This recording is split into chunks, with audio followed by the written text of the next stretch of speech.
പീഡന വീരൻ രാഹുൽ മാങ്കൂട്ടത്തിൽ രാജിവെക്കുക എന്ന് പറഞ്ഞുള്ള യുവമോർച്ചയുടെ പ്രതിഷേധമാണ്. പ്രസാദ്, പ്രതിഷേധം എത്തിക്കഴിഞ്ഞു. സുജയ, യുവമോർച്ചയുടെ പ്രതിഷേധം എത്തിക്കഴിഞ്ഞു. Cantonment ഹൗസിലേക്കാണ് March. കന്റോൺമെന്റ് ഹൗസിലേക്ക് മുന്നിലേക്കുള്ള മാർച്ച് ഒരു 100 മീറ്റർ മാറി ബെവ്കോ ആസ്ഥാനത്തിന്റെ മുന്നിൽ പോലീസ് തടഞ്ഞിരിക്കുകയാണ്. യൂത്ത് കോൺഗ്രസ് പ്രവർത്തകർ പ്രകടനമായി പോലീസിന്റെ ബാരിക്കേഡിനടുത്തേക്ക് നീങ്ങുന്നു. ജലപീരങ്കി ഉൾപ്പെടെയുള്ള സംവിധാനങ്ങളുണ്ട്. ഇവിടെ ബാരിക്കേഡ് വെച്ച് പോലീസ് തടഞ്ഞിട്ടുമുണ്ട്. ഏതാണ്ട് 50ഓളം വരുന്ന പ്രവർത്തകരാണ് ആ മാർച്ചിൽ പങ്കെടുക്കുന്നത്. ബാരിക്കേഡ് തള്ളിമാറ്റാനുള്ള ശ്രമം പ്രവർത്തകരുടെ ഭാഗത്തുനിന്ന് ഉണ്ട്. ശക്തമായ പ്രതിഷേധം യുവമോർച്ചയുടെ ഭാഗത്തുനിന്ന് ഉണ്ടാകുന്നു എന്നുള്ളതാണ്. ആ MLA സ്ഥാനം രാജിവെക്കണം എന്നുള്ളതാണ് മാർച്ചിലെ പ്രധാനമായും ഇവർ മുന്നോട്ട് വയ്ക്കുന്നത്. ശക്തമായ പ്രതിഷേധം നമ്മൾ നേരത്തെ പാലക്കാട്ടും കണ്ടതാണ്. സംസ്ഥാനത്തിന്റെ പല ഭാഗത്തും MLA സ്ഥാനം രാജിവെക്കണം എന്നാവശ്യപ്പെട്ടുള്ള പ്രതിഷേധം അതിശക്തമായി യുവമോർച്ചയുടെ ഭാഗമായി ഉണ്ടാകുന്നു എന്നതാണ്.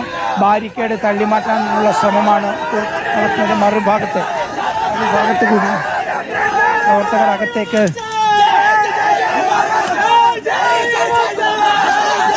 ഇപ്പോൾ ബാരിക്കേഡ് മറികടക്കാൻ പ്രവർത്തകർ ശ്രമിക്കുകയാണ്. പോലീസ് ഒരു ഭാഗത്തും യുവമോർച്ച ഒരു ഭാഗത്തും. രാഹുൽ മാങ്കൂട്ടത്തിൽ MLA സ്ഥാനം രാജിവെക്കണമെന്ന് ആവശ്യപ്പെട്ടുകൊണ്ടുള്ള പ്രതിഷേധമാണ്. ഇപ്പോൾ ഒരു വശത്തുകൂടി കയറാൻ നോക്കുകയാണോ പ്രസാദ്? അതെ സുജിയ, ബാരിക്കേഡിന്റെ ഒരു ഭാഗത്തെ ഒരു നടന്നു പോകാനുള്ള ഒരു വഴിയുണ്ടായിരുന്നു, ഗ്യാപ്പുണ്ടായിരുന്നു. ആ ഗ്യാപ്പിലൂടെ പ്രവർത്തകർ തള്ളിക്കയറാൻ ശ്രമിക്കുകയായിരുന്നു. പോലീസ് ആ നീക്കം പരാജയപ്പെടുത്തി. ഇപ്പോൾ പ്രവർത്തകർ ബാരിക്കേഡിന്റെ മുന്നിലേക്ക് തന്നെ തിരിച്ചു വരാനുള്ള ഒരു ശ്രമം നടത്തുകയാണ്. ഏതാണ്ട് 50-ൽ താഴെ പ്രവർത്തകർ മാത്രമാണ് ഇന്നിപ്പോൾ ഈ മാർച്ചിൽ ഇവിടെ അണിനിരുന്നത്. പ്രതിപക്ഷ നേതാവിന്റെ വസതി കന്റോൺമെന്റ് ഹൗസ് ലക്ഷ്യമാക്കിയിട്ടാണ് ഇവർ വന്നത്. മാർച്ച് ഒരു 100 മീറ്റർ മുമ്പ് പോലീസ് തടയുകയും ചെയ്തു. അതിന്റെ മുന്നിൽ നിന്ന് ഇപ്പോൾ പ്രവർത്തകർ മുദ്രാവാക്യം വിളിക്കുകയാണ്. പ്രസിഡന്റ് സ്ഥാനം രാജിവെച്ചാൽ പോരാ, MLA സ്ഥാനം രാജിവെക്കണം എന്നതാണ് പ്രധാനപ്പെട്ട ആവശ്യം. പീഡനവീരൻ രാഹുൽ മാങ്കൂട്ടത്തിൽ MLA സ്ഥാനം രാജിവെക്കണം എന്ന ബാനർ ഉയർത്തിപ്പിടിച്ചുകൊണ്ടാണ് പ്രവർത്തകർ ഇന്നിപ്പോൾ കന്റോൺമെന്റ് ഹൗസിലേക്ക് മാർച്ച് നടത്തുന്നത്. യുവമോർച്ചയുടെ നേതൃത്വത്തിലുള്ള മാർച്ച് പോലീസ് ബാരിക്കേഡ് വെച്ച് തടഞ്ഞു. മറ്റൊരു വഴിയിലൂടെ അകത്തേക്ക് കയറാനുള്ള ശ്രമം പോലീസ് രാഹുൽ മാങ്കൂട്ടത്തിന്റെ കോലം കത്തിക്കാനുള്ള ഒരു ശ്രമമുണ്ട്. കോലവും ഏന്തിയാണ് പ്രവർത്തകർ പ്രകടനമായി ഇങ്ങോട്ടേക്ക് കന്റോൺമെന്റ് ഹൗസിന് മുന്നിലേക്ക് എത്തിയത്. കന്റോൺമെന്റ് ഹൗസിന് മുന്നിലേക്ക് എത്തിയ പ്രതിഷേധമാണ് നമ്മൾ കണ്ടത്. TV പ്രസാദാണ് വിവരങ്ങളുമായി നമുക്കൊപ്പം ചേർന്നത്. നോബിൾ മാരിക്കാറിലും കെ സജീഷും ഒക്കെ തുടരുന്നുണ്ട്. പ്രതിഷേധത്തിനൊപ്പം തന്നെ കോൺഗ്രസിൽ ഇപ്പോൾ കന്റോൺമെന്റ് ഹൗസ് വരെ എത്തിയിരിക്കുന്നു പ്രതിഷേധം. കെ സജീഷ് പ്രതികരിച്ചു, കടന്നുപോയി, രാജിവെച്ചു, കടന്നുപോയി. എന്നാൽ പ്രശ്നങ്ങൾ അതുകൊണ്ടും അവസാനിക്കില്ലല്ലോ. കാരണം രാഹുൽ മാങ്കൂട്ടത്തിലിനെ പാലക്കാട് ഉപതെരഞ്ഞെടുപ്പിൽ സ്ഥാനാർത്ഥിയാക്കാൻ മുൻകൈയെടുത്ത ആളുകൾ, അത് പ്രതിപക്ഷ നേതാവ് VD സതീശനും വടകര MP ആയി തെരഞ്ഞെടുക്കപ്പെട്ട ഷാഫി പറമ്പിലുമാണ്. ആ ഷാഫി പറമ്പിൽ ഇതുവരെ പ്രതികരിച്ചിട്ടില്ല. ദില്ലിയിലെ ഫ്ളാറ്റിലുണ്ടെന്നാണ് നമ്മൾ മനസ്സിലാക്കുന്നത്. കോൺഗ്രസിലെ നീക്കങ്ങൾ എങ്ങനെയാണ്? മറുഭാഗം ഇത് ഉറപ്പായിട്ടും ആയുധമാക്കില്ലേ?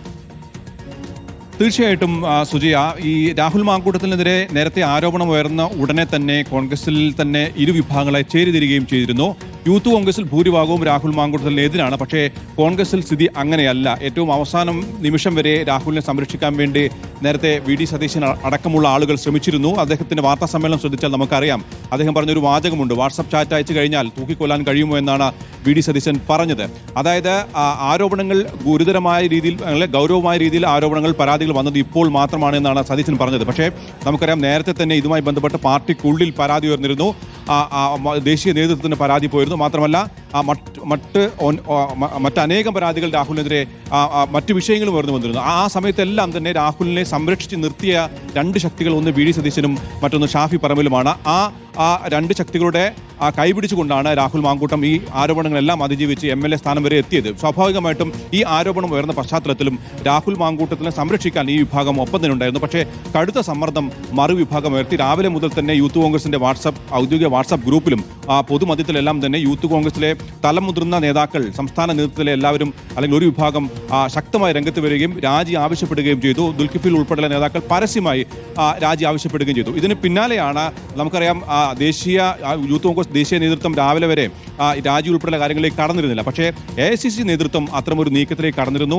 കേരളത്തിന്റെ ചുമതല വഹിക്കുന്ന ദീപാദാസ് മുൻഷിക്ക് ഇന്നലെ രാത്രി തന്നെ 6ഓളം മെയിലുകൾ സംസ്ഥാനത്തെ കോൺഗ്രസ് ഭാരവാഹികൾ, യൂത്ത് കോൺഗ്രസ് ഭാരവാഹികളുടെ ഭാഗത്ത് പോയി എന്നാണ്. രാഹുലിനെതിരെ വരുന്ന വിവിധ പരാതികൾ ചൂണ്ടിക്കാണിച്ചുകൊണ്ടാണ് 6ഓളം പരാതികൾ റിപ്പോർട്ടായിട്ട് തന്നെ ദീപാദാസ് മുൻഷിക്ക് പോയതെന്നാണ് നമുക്ക് ലഭിക്കുന്ന വിവരം. അപ്പോൾ തന്നെ AICC നേതൃത്വം ഇതിന്റെ ഗൗരവം ഉൾക്കൊണ്ടുകൊണ്ട് സംസ്ഥാന നേതൃത്വത്തിന് നിർദ്ദേശം നൽകി.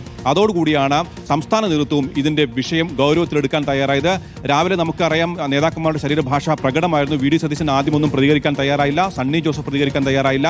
ഇവരെല്ലാവരും തന്നെ ഇതുമായി ബന്ധപ്പെട്ട് കൂടിയാലോചന നടത്തുമ്പോഴും രാഹുൽ മാങ്കൂട്ടത്തിനെതിരെ വരുന്ന ആരോപണം ഗൗരവമായതുകൊണ്ട് തന്നെ ഒരു പരസ്യ പ്രസ്താവനയിലേക്കോ പരസ്യ പ്രതികരണത്തിലേക്കോ പോകാൻ രാവിലെ ധൈര്യപ്പെട്ടിരുന്നില്ല. പക്ഷേ വളരെ കർക്കശമായ ഒരു നിലപാട് AICC നേതൃത്വം എടുത്തതോടുകൂടി തന്നെ അതാണ് നമുക്ക് അറിയേണ്ടത്. കെ സജീഷ്, AICC അല്ലെങ്കിൽ ഹൈക്കമാൻഡ് കൃത്യമായി നിർദ്ദേശിച്ചതിന് ശേഷമായിരുന്നു ആ നാടകീയമായ വാർത്താ സമ്മേളനം എന്നത് പകൽ പോലെ വ്യക്തമാണ്.